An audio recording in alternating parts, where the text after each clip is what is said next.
सभी को नमस्ते। एक बार सभी पवित्र गायत्री मंत्र का उच्चारण करेंगे। ओम भूर्भुवः स्वः तत्सवितुर्वरेण्यं भर्गो देवस्य धीमहि धियो यो नः प्रचोदयात्। ओम। आज अष्टांग योग के प्रथम अंग यम के दूसरे चरण सत्य पर विचार करेंगे। यह सत्य क्या है, सत्य किसे कहते हैं? सत्य के विषय में हम समाज में खूब सुनते हैं, अपने परिवारों में, अपने विद्यालय में, अपने कार्यालयों में, अपने दैनिक व्यवहार में सत्य और झूठ का हम खूब वर्णन सुनते हैं। यह व्यक्ति झूठ बहुत बोलता है, अमुक व्यक्ति सत्य ही बोलता है। इतिहास में हमारे महापुरुषों के अनेकानेक उदाहरण हैं जिन्होंने सत्य के लिए, न्याय के लिए, धर्म के लिए अपना जीवन आहूत कर दिया, किंतु वे सत्य से विचलित नहीं हुए, सत्य पर अडिग रहे, दृढ़ रहे। महाराजा हरिश्चंद्र का नाम आज तक सुना जाता है। श्री राम के पूर्वज थे और उनका कार्यकाल कितना पुराना हो चुका है, किंतु आज तक भी उनका नाम आदर और सम्मान के साथ लिया जाता है, इसलिए कि उन्होंने सदा सत्य का ही मार्ग चुना, सदा उन्होंने सत्य का ही अनुसरण किया। एक घटना वीर हकीकत की हमारे इतिहास में है। एक छोटा सा बच्चा जब वह सत्य को जान गया तो उसको कितनी ही यातनाएं दी गई और अंत में उसका जीवन भी उन मलेच्छों ने समाप्त कर दिया, यातनाएं देकर उसकी हत्या कर दी, किंतु वह सत्य के मार्ग से डिगा नहीं। इतिहास में वीर बंदा बैरागी का नाम आता है। वह सत्य को जानता था। उसका छोटा सा पुत्र है, वह भी सत्य से परिचित था। दोनों पिता पुत्र सत्य से डिगे नहीं, हटे नहीं। उन्होंने असत्य के मार्ग को चुना नहीं। कितनी भयंकर पीड़ाएं दी गई, कितनी यातनाएं दी गई, किंतु उन्होंने अपने जीवन को आहूत कर दिया, प्राणों की बलि दे दी, किंतु सत्य से डिगे नहीं। इस सत्य की हमारे इतिहास में अनेक घटनाएं हैं, हमारे महापुरुषों की अनेक घटनाएं हैं। शास्त्रों में इसका बहुत प्रकार से वर्णन किया गया है। आखिर यह सत्य है क्या? इस सत्य का हमारे जीवन में महत्व क्या है? उपनिषद कहता है, न ही सत्यात परो धर्मो नानृतात पातकम परम, नहीं सत्यात परम जानम। अर्थात इस सत्य से बड़ा कोई धर्म नहीं है। सत्य ही सबसे बड़ा धर्म है और असत्य सबसे बड़ा अधर्म है, सबसे बड़ा पाप है। सत्य से उत्तम, सत्य से बढ़कर कोई विद्या नहीं है, कोई ज्ञान नहीं है। नहीं सत्यात परम जानम, सत्य से परम कोई ज्ञान नहीं है। तस्मात् सत्यम समाचरेत, इस प्रकार के सत्य का हमें सदैव ही आचरण करना चाहिए। ऐसे सत्य का हमें सदैव ही अनुकरण करना चाहिए, अनुसरण करना चाहिए। क्यों? क्योंकि सत्यमेव जयते, नानृतात, केवल सत्य की ही विजय होती है। सत्यम एव, एव का अर्थ संस्कृत में होता है केवल, मात्र। सत्यम एव जयते, केवल सत्य की ही विजय होती है, असत्य की विजय कभी नहीं हो सकती। वर्तमान में हम देखते हैं एक व्यक्ति असत्य का मार्ग चुनकर कुछ सफलता प्राप्त कर सकता है, कहीं कोई सरकारी उसने सेवा में स्थान पा लिया है, राजनीति में कोई उसने स्थान पा लिया है, या और किसी प्रकार का उसने व्यापार आदि में कोई लाभ ले लिया है, वर्तमान में हमें लगता है कि वह विजयी हो गया, किंतु वास्तव में यह उसके पतन का कारण है। इस जीवन का भी उसका पतन होगा और उसका आने वाले जीवन का भी पतन होने वाला है। असत्य का मार्ग चुनने पर किसी का विजय नहीं हो सकता, क्योंकि यह तो हमारे सत्य शास्त्रों का कथन है। और प्रमाणिक शास्त्र जो कहता है वह सदैव सत्य होता है, उसका हम सबको पालन करना चाहिए, अनुकरण करना चाहिए।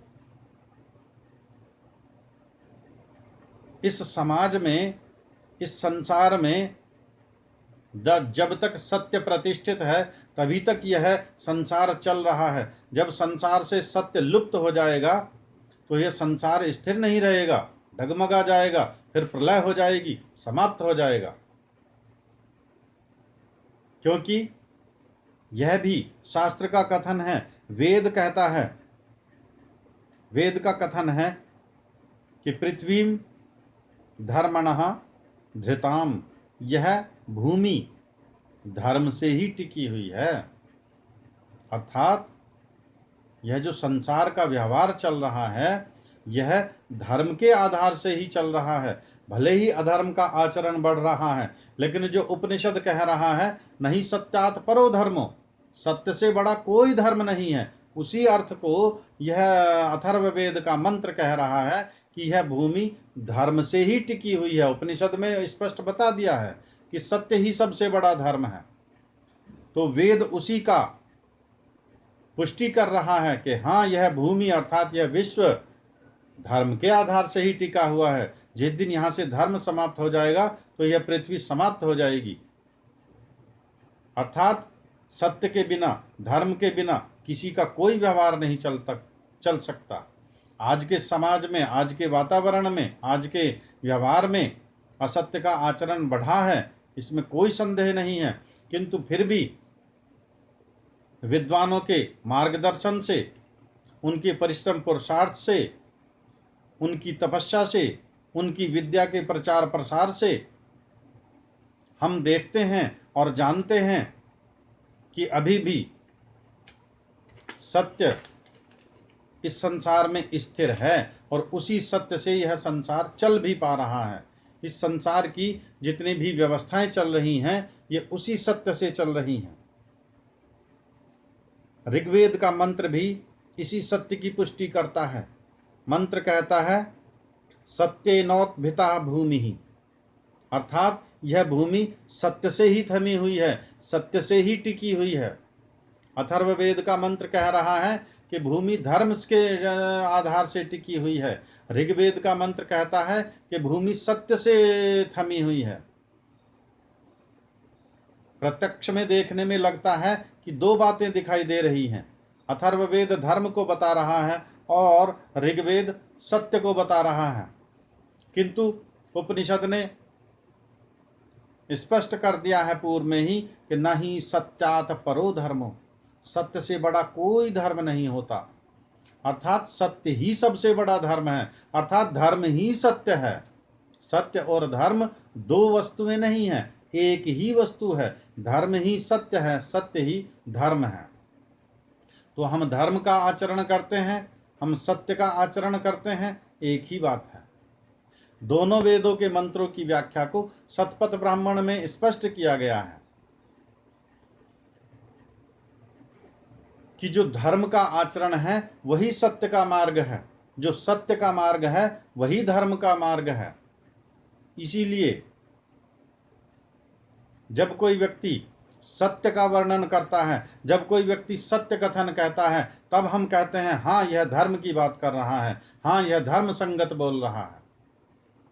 और जब कोई व्यक्ति धर्म का उपदेश करता है, जब कोई व्यक्ति धर्म की बात कहता है, तब हम कहते हैं हाँ यह सत्य बोल रहा है, हाँ यह सत्य कह रहा है। जैसा कि हम आज विभिन्न कथाकारों की कथाएं सुनते हैं समाज में जो प्रचलित हैं, और उसमें जो सत्संग में जो श्रोतागण जाते हैं, तब वे कहते हैं सत्य वचन महाराज, सत्य वचन महाराज, सत्य वचन महाराज। यद्यपि आज ना वह श्रोता है ना वह वक्ता है। जो उपदेशक हैं वो धर्म के उपदेशक नहीं हैं, वो धूर्त लोग हैं। वो श्रोतागणों का मानसिक दोहन करने वाले हैं, उनका मार्ग भ्रमित करने वाले हैं। उनको सत्य का ज्ञान नहीं, ना वो सत्य का ज्ञान कराते हैं। किंतु सत्य वचन महाराज तभी कहा जाता है जब दूसरा बोलने वाला सत्य का अर्थात धर्म का उपदेश कर रहा है, तब हम कहते हैं सत्य वचन महाराज। अर्थात आप धर्म की बात कह रहे हो, अर्थात आप सत्य कह रहे हो। किंतु आज श्रोताओं में सत्य असत्य की परीक्षा करने का सामर्थ्य नहीं है। धर्मोपदेशक आज इस समाज में न्यून हो गए हैं, दिखाई नहीं देते हैं। इसीलिए यह विद्या इतनी बढ़ रही है। सत्य विद्या केवल वेद की विद्या है, सत्य विद्या दर्शन उपनिषदों की विद्या है। वह सत्य विद्या आज हमें दिखाई नहीं देती है। उसके उपदेशक और उसके बताने वाले बहुत न्यून रह गए हैं, वे सब हमको दिखाई नहीं देते हैं। श्रोतागण आज भ्रमित हैं, कहाँ जाएं, किसके पास जाएं। आज वेद की कथाएं बहुत कम होती हैं और दर्शन उपनिषदों की कथाएं बहुत कम होती हैं तो उनमें कोई भाग लेने के लिए तैयार नहीं है, किसी का रुचि नहीं है। क्योंकि वेद की विद्या बहुत सूक्ष्म विद्या है, बहुत गूढ़ विद्या है। सत्य को प्राप्त करने के लिए तप करना पड़ता है, पुरुषार्थ करना पड़ता है, परिश्रम करना पड़ता है। और इन ढोंगी बाबाओं के आश्रमों में जाकर कोई तपस्या नहीं करनी है, कोई परिश्रम नहीं करना है, पुरुषार्थ नहीं करना है।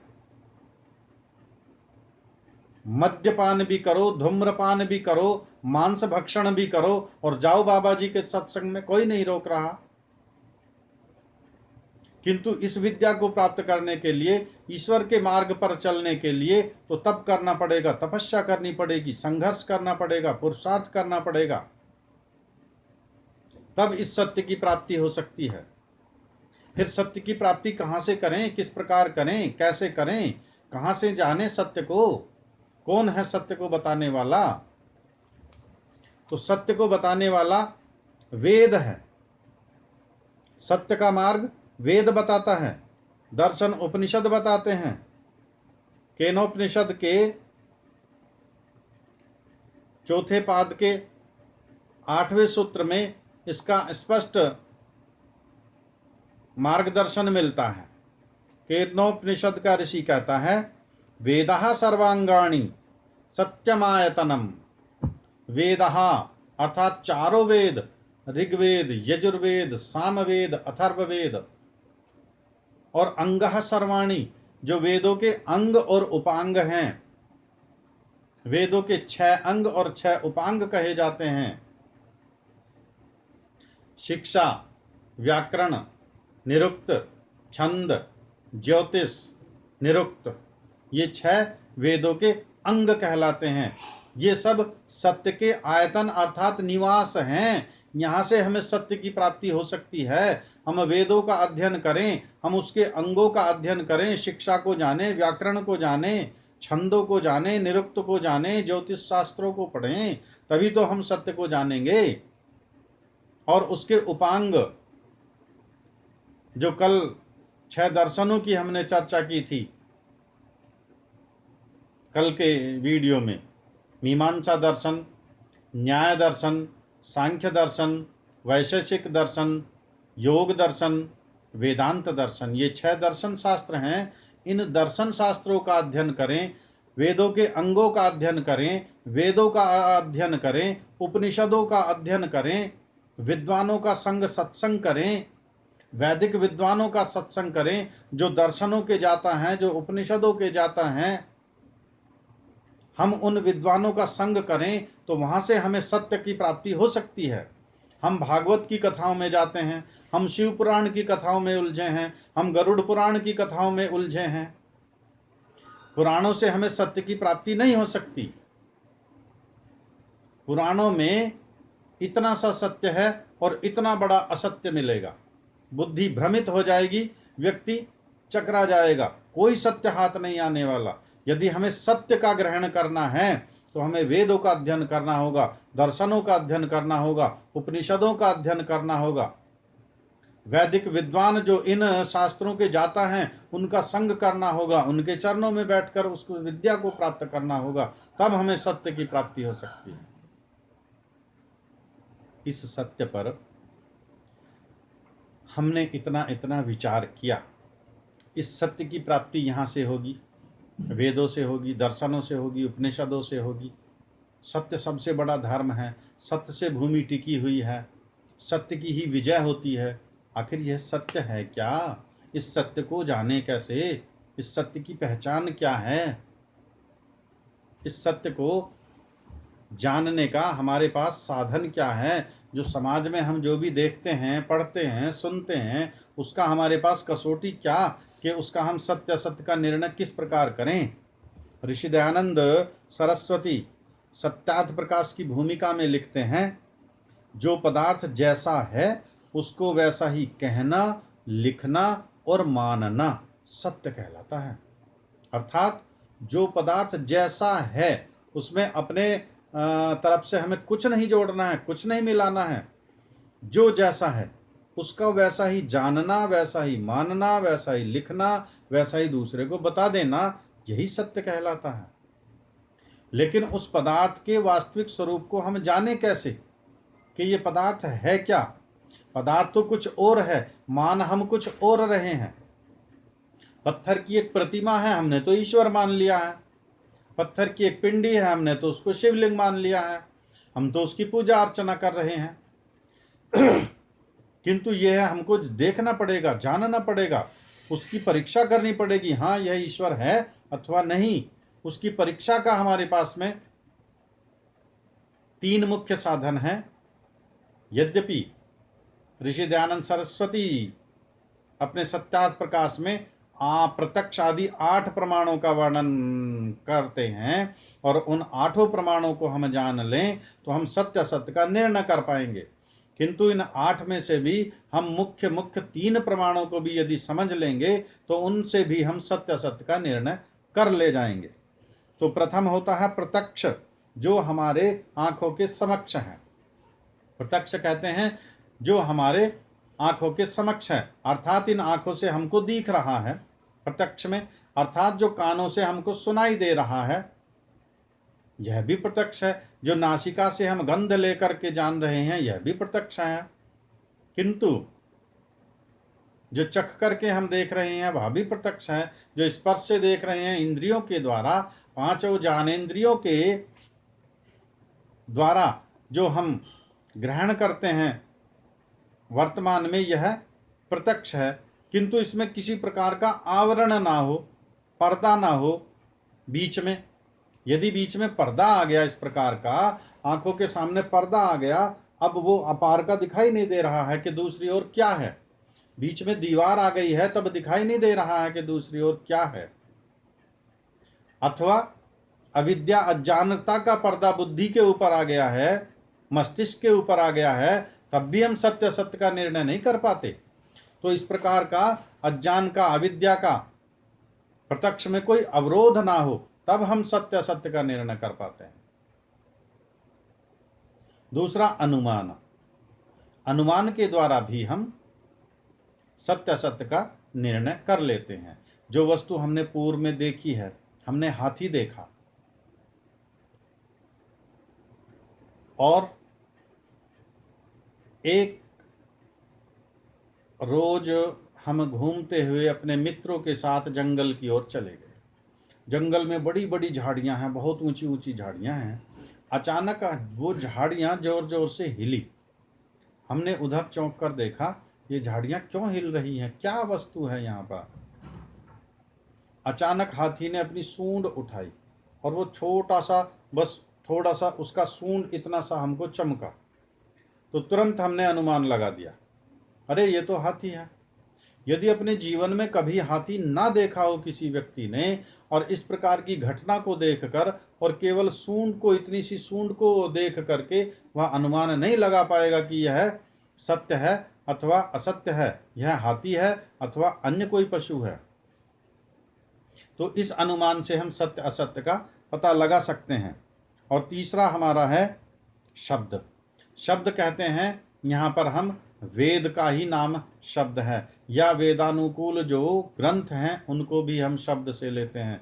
अर्थात जो वेदानुकूल आचरण करने वाले आप्त पुरुष हैं, विद्वान लोग हैं, सत्पुरुष हैं, योगी हैं, ऋषि हैं, उनके जो वचन हैं वे भी शब्द कहलाते हैं। तो जिस व्यक्ति का हम प्रवचन सुन रहे हैं, उपदेश सुन रहे हैं, भाषण सुन रहे हैं, यदि वह आप्त पुरुष है तो उसकी प्रत्येक शब्द का हमको विश्वास कर लेना चाहिए कि हाँ, यह व्यक्ति कभी झूठ नहीं बोल सकता। जो वर्तमान हमारे कथाकार हैं, जो आज ऐसी ऐसी कथाएं बोल रहे हैं कि जहां नमाज की आवाज आने लगे तो अपनी कथा रोक दो और 5 मिनट के लिए उनके लिए अल्लाह को भी नमस्कार कर लो, तो क्या हम ऐसे धूर्तों की बातों पर चलेंगे? क्या उनके हम वचनों का विश्वास करेंगे?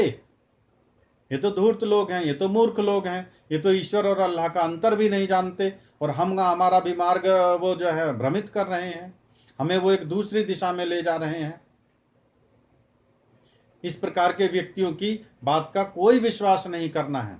विश्वास करना है ऋषियों के वचनों का, विश्वास करना है जो ऋषियों के मार्ग पर चलने वाले विद्वान व्यक्ति हैं, जो निस्वार्थ हैं, निर्लोभी हैं, जो कथा अपने धनार्जन के लिए नहीं, जो अपनी लोकेशना के लिए नहीं, जो अपने यश वृद्धि के लिए नहीं, अपितु प्राणी मात्र के कल्याण के लिए वेदों की कथा करते हैं।